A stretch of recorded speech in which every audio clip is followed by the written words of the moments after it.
fire now. Command now your body back to normal. I command ang kalakaw ka sa Panginoon Jesus. Jesus. Jesus. Let his body back to normal.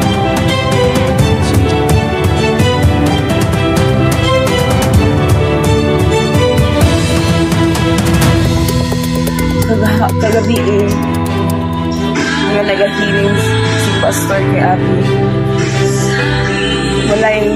Walay na hitabong quick healing sa iya. But i-process si Abby tungod kay ang iyang kamot niya dili makalihok. Ibalihok sa Ginoo. Karuntak na nanangayo ko.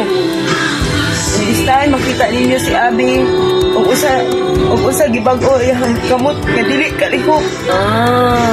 Sige, balik. Kana dako na kayo kalingat kamot. Walay lihok-lihok pero apan karon siya na mentor nga ilihok niya pag maingon ni ilihok, mulihok na siya. Connect na sa iyang brain. Wala na daot iyang brain. Wala na daot.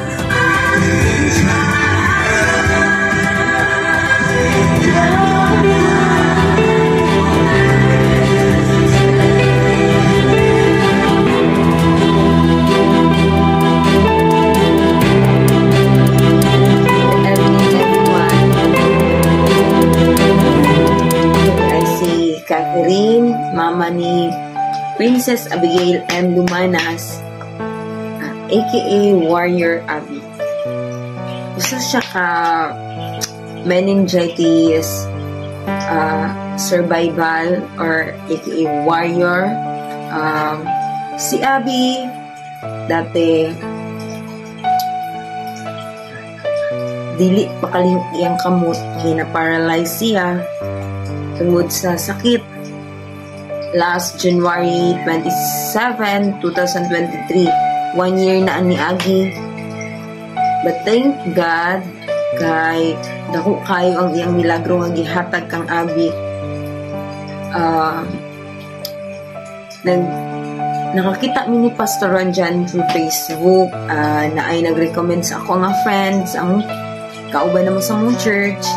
Then, nagbaka sakali ni and personally ma-meet na mo si Pastor Ranjan. Si Abby, I know, ani nga bata, dili ta ng healing na as a quick healing. I know, na apoy healing nga process, in-process healing. Si Abby, at that time, wala siya nagpakitag kanang milagro as in. Pero pagka morning ato nga time, nakita na ko ang gibuhat sa Ginoo, gikan nga gigunitan siya ni Pastor Ranjan, kini nga kamot dili ni kalihok, as in dili pa siya kalihok. Naa siya malihok gamay pero dili jud as in kanang imusuguon siya nga imong isang palihokon kanang like kung ani Abi na ibutang daw sa imong kamot sa ubos kani nga kamot liho kani kanang i-down ibuntak ba like kung ani dati dili makitaan lang namo siya nga mulihok kung manghiwid siya or manggana every morning mulihok lang siya tungod sa iyang pagpangusog pero karon kontrolado na siyang mind kay among suguon siya. Actually kani nga bata before nakagawa sa ospital, giinan ko sa doktor nga dili daw 100% nga mabalik ang iyang brain recovery. But thank you, Jesus. Nakita na ko si Abby. Katong pagkahuman ni Pastor Ranjan, gianuhan siya, gihilingan. Karon, grabe siya kakiat. Mahadlok ko biyaan kay tungod hadlok ko mahulog kay perti kakiat dati nga bata nga dili mo lihok, dili mo tan-aw, dili ka dungog.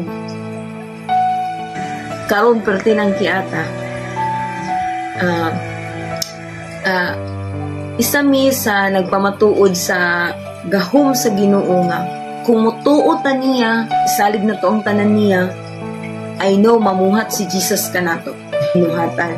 Muna mga igsuon, family, ako muta mong giawhag nga kung unsa man inyong natun-an kay Pastor Ronjan sa ihang mga verses ato tong basahon ug atong hinuklugan nga kato pinaka first step nga dili na ta mobalik sa atong mga sala kay ang sala magkabuhat o balatian sa atong lawas. Ana lang, may gabi. Thank you.